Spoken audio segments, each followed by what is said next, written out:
We're at the Bitfenix booth now, Computex 2019. This booth, pretty simple. We're just going to talk about two cases, but the main one is a case of the mesh front. So Bitfenix has gotten the memo on the Enso. They actually have an Enso mesh as well that's come out after the original Enso.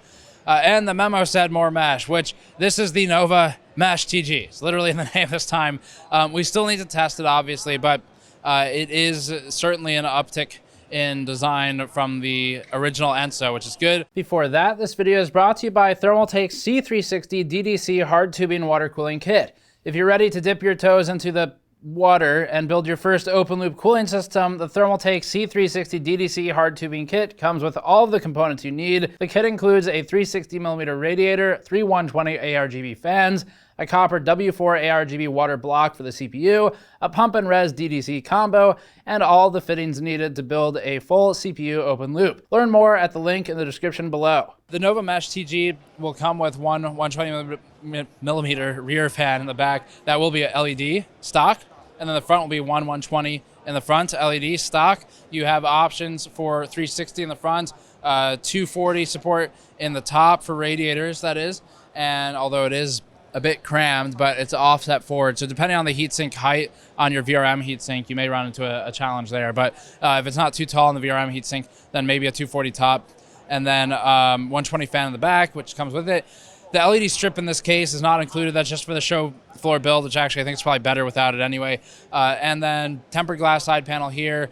This is like kind of semi-prototype right now, so things are, like most things at the show, it's not final, but pretty close. There's a steel version as well. It's cheaper, so this is $70 for the glass version, $60 for the steel version. It does have a really fine mesh on the front. We're seeing a lot more of this year. So like the Cooler Master NR600, for example, has a similar one. The P400A from Fantex has a similar one. So that's getting popular. One of the biggest advantages of a fine mesh is that you actually don't need a dust filter behind it, because you can just wipe the mesh off, and that is the dust filter. They didn't do a dust filter on this one. It's pretty fine material, though.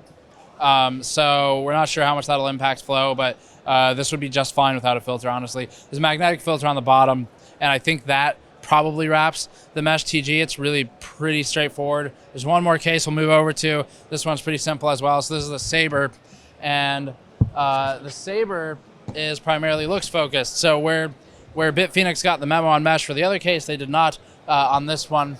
It's got these like semi-removable things on the sides. It's a prototype, so like there's connection problems right now.